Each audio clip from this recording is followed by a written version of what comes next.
If you're going into 2026 after losing someone or after a season that has completely changed you, I want you to understand that New Year's resolutions, the motivation, the urgency, the goal setting, all of these intense things that come with the new year, it probably isn't going to work for you.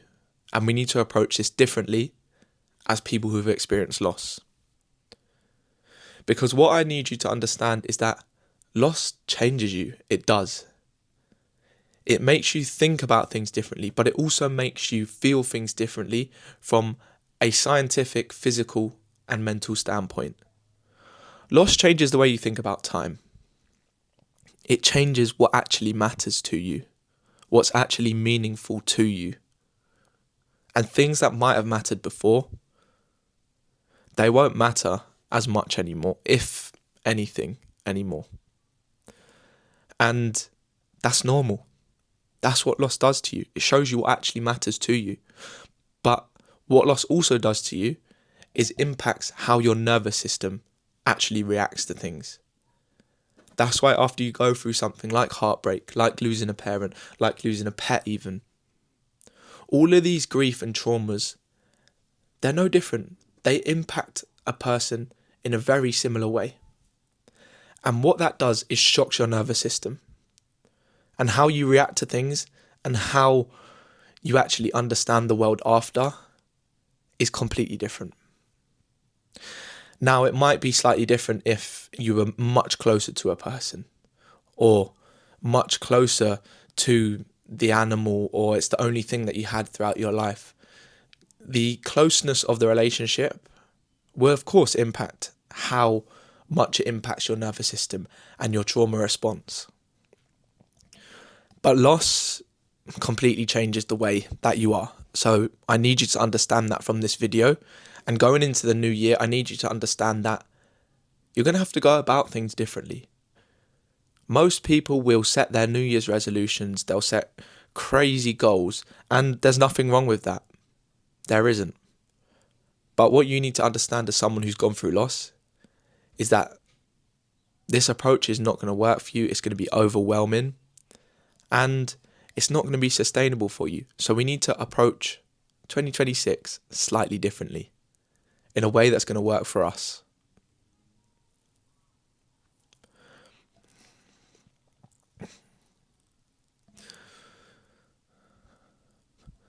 So yeah, this year isn't about catching up. It's about rebuilding well. And yeah, it might be a different starting point for you. But that's not a weakness. That's what I need you to understand. If anything, it can be one of your greatest strengths. It can almost be a superpower. How you use that loss, that trauma, that grief going into the new year and turn pain into purpose, as people say, it can literally change your life. And even though something so traumatic has changed your life already, there's still a life there for you after that. And we just need to approach it differently. Your number one foundation going into 2026 is always stability first. When you go through something like loss, having a stable anchor to fall back on is going to give you such a great foundation and platform to build from, to chase those goals. Because when I say that we're going about 2026 differently, I don't mean that we're going to be choosing comfort. I mean that we're going to be going for what we really want and what matters to us. But having that stability there first is going to allow us to do that. Loss shakes your whole system up. It changes everything.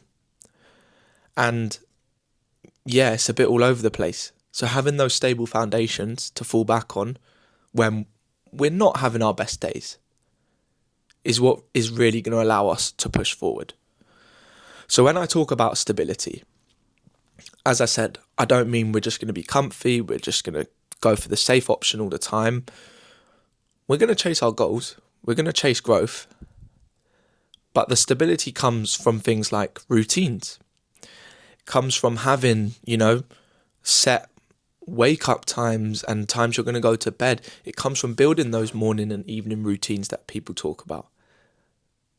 Those evening and morning routines don't have to be the crazy ones that you see online. It doesn't mean doing an ice bath every morning and then putting your face in ice cold water and then doing a crazy 20k run and then coming back at 6 in the morning after you've done all that from 4 to 6 in the morning. It doesn't have to be that. It can be a simple morning routine. It can include ice baths and running if that's something that you enjoy and something that you want to do, definitely. But it doesn't have to. A simple morning routine, the thing that I do, for example, I wake up, obviously brush my teeth, I have a glass of water with some electrolytes or Celtic salt, pink Himalayan salt if I don't have electrolytes, and I go straight outside for a walk. 20, 30 minutes. Try and get some sunlight. As we're in the UK, that's not always the case. But I walk in nature and then I come back and I plan and start my day. That's all I do. But that stable routine allows me to build from there. So that's an example of stability going into the new year. Another example can be simpler days. It could start walk, work, gym, work, downtime. It could be wake up, go to the gym, start my job, come home, make some dinner, have some downtime with family, relationship, read, go to bed. Whatever that is, it could be so simple. It doesn't have to be anything crazy because you're being productive in that simple day. And that's getting you closer to your goals. What people do a lot of the time who potentially haven't experienced loss is that they just go at it 24/7 and end up burning out. We can't do that. Most people can't do that. But we aren't going to do that in 2026. We're going to prioritize our time on things that matter to us. And we're also going to prioritize ourselves to allow us to be more productive when we do work on those things that we want to. So when I talk about stability, it's routines, it's simpler days, it's things that allow you to feel safe. The foundations to allow you to feel safe. So you don't build the momentum that you want by forcing that progress, like I said before. You're going to build momentum by creating a platform, a foundation, an environment that you can stand on and build from. And that's the first thing that we are going to focus on going into 2026 and put a big priority on stability before anything else. The next thing that we're going to focus on in 2026 to allow us to grow and rebuild is our health. Health is a non-negotiable for us going into 2026. We need to make that a priority because everything else flows as a result of that. And it doesn't, again, have to be signing up for triathlons, signing up for marathons. It doesn't have to be anything crazy. It just needs to be simple to begin with. Moving our body as a priority on a day-to-day basis, whether that's walking, whether that's going to the gym, whether that's running. We're moving for our health, not for aesthetics. If aesthetics come as a result of that, or if you have a real goal to get in your leanest shape for something, by all means go for that. But that doesn't mean health. Health is being able to move your body, is being able to move your joints, is being able to lift your kids up in the future. It's the ability to just feel your best. And when you feel your best physically and mentally, you grow and rebuild your life as a result of that. So we focus on health as a non-negotiable every single day. Sleeping better, making sure we're prioritizing that. 7 to 9 hours is, as everyone says, and you probably heard a million times, because the research is there on it, sleep is the best supplement. So we're going to prioritize that. We must sleep well to perform well and rebuild. If we're not sleeping, it's causing us problems. Overeating, it's making us tired, so we're not going to move our body. We're not going to be productive. And when we're tired, stuff catches up to us. We have our bad days when we're tired. So sleep is a big focus. Food, as always, I don't need to dive into this, but nutrition is so important for you going into 2026. Food literally is fuel. What you feed your body, you feed your mind. And when your gut is not in check because you're not fueling it properly, it can make everything so much harder again. I need you to understand that health is the biggest non-negotiable when it comes to rebuilding your life. If you don't feel your best and feel your best, it makes rebuilding so much harder,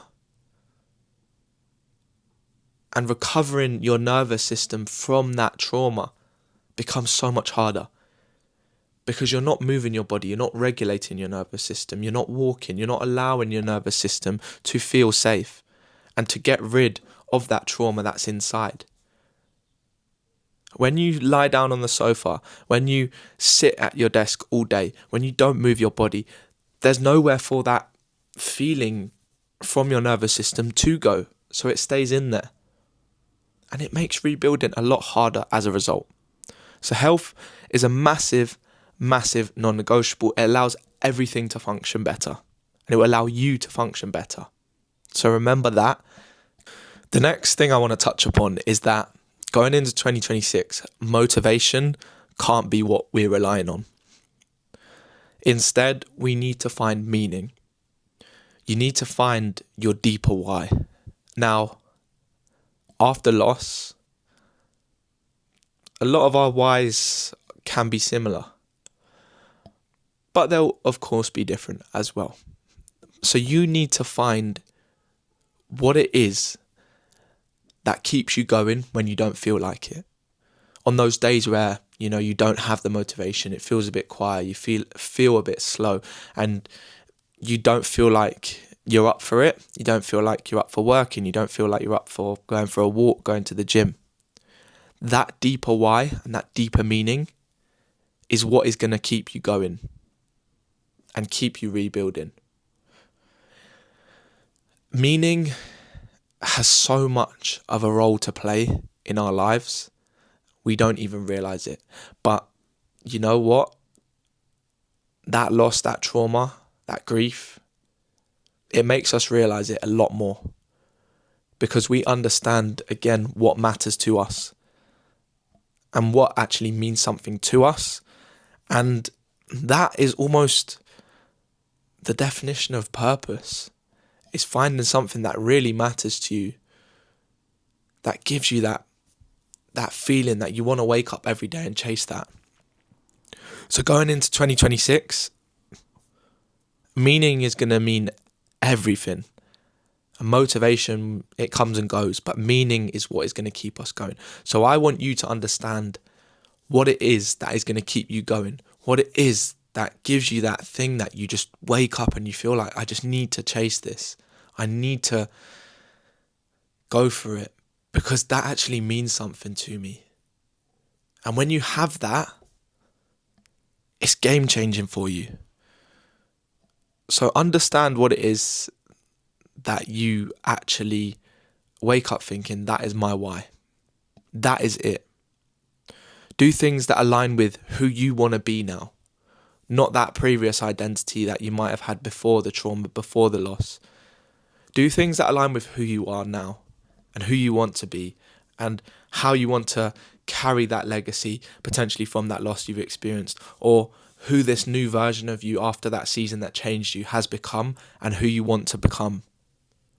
That's what we're going to align our values to. That person, that version of ourselves.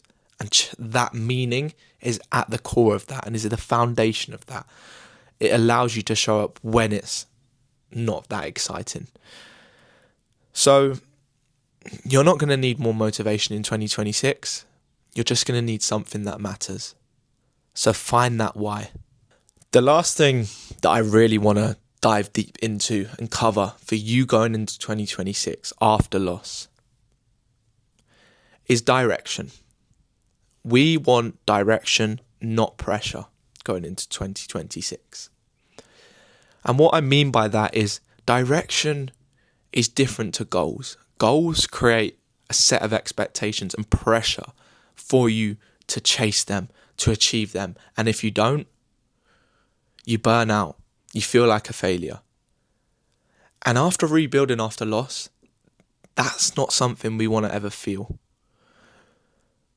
We've been through more than enough loss, trauma and grief to then chase things that potentially don't actually matter too much to us, but we think they matter. Because a lot of the time we set ourselves goals that are potentially materialistic or things that we don't actually even want, but we think we want, because goals often come up as, I want to make 10k a month this year. I want to hit 200k by the end of the year. I want to have this house. I want to go to these places. I want this person in my life. They're all things that we think are going to make us feel better. But when we actually get there or achieve those goals, we often don't feel any different. Because what we actually want and what we want in 2026 links back to that meaning and that direction. It's somewhere for us to go. It's a compass. It's a map. It's the things that matter to us now. That's what direction is. It's understanding ourselves better and what we actually want in our life better. That's the direction. Once we have that direction, once we have that meaning, that kind of life that I want to build, that is going to take you down the path that you are meant to be on. Sometimes those goals and unrealistic goals and pressure takes you down a path that you don't actually want to go down and you're not meant to go down. And I did that in 2025. I went down paths that I thought is what I wanted and thought would take me to where I wanted. And if anything, it made me feel my worst that I've ever felt. And that's because I didn't have direction and meaning. I just had goals that weren't really aligned to me and weren't things that I actually wanted and mattered to me. And that's why direction over pressure is going to help us a lot in 2026. You don't need a perfect plan. You don't need a timeline for these things. You don't need things that don't matter to you. You just need clarity and conviction on the next right focus for you. That's what we need to focus on in 2026. And that comes from direction and meaning, not pressure, not unrealistic expectations. We're going to be setting a direction for 2026, not unrealistic goals. That's what we're going to be doing. Because slow, intentional direction beats fast and forced pressure. That's how we're going into 2026.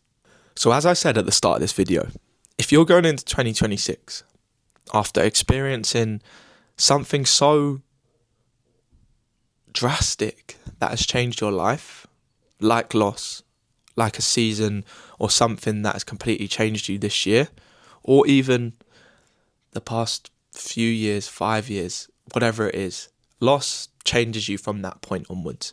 It doesn't have to be something that has been so recent. It's something that could have happened years ago, but it's still there because it never leaves. So if you're going into 2026 after experiencing something like that, I hope this video has clarified how we're going to go about it to chase that dream life that we actually want and what matters to us. Because it doesn't need to be something dramatic or transformative. It needs to be something meaningful. it needs to be healthy, focused on that healthy mind and body. It needs to be intentional with a direction that matters to you. Because I don't know if you've heard this recently or if anyone's told you, but you're not behind at all. You're not broken at all. You're just going to be building from a different place now. And going into 2026, I need you to understand that. The way that you're going to be building the life that you want is going to be different to some people who haven't experienced the things that you have. And if you're able to take on board what I've said today, you're going to make a lot more progress this year on the things that actually matter to you. And you're going to wake up, even on days when you don't feel like it, and you're going to still chase that because it actually means something to you. So, yeah, 2026 is going to be your year. It is. Chase direction and meaning and what matters to you. And it's going to be your year.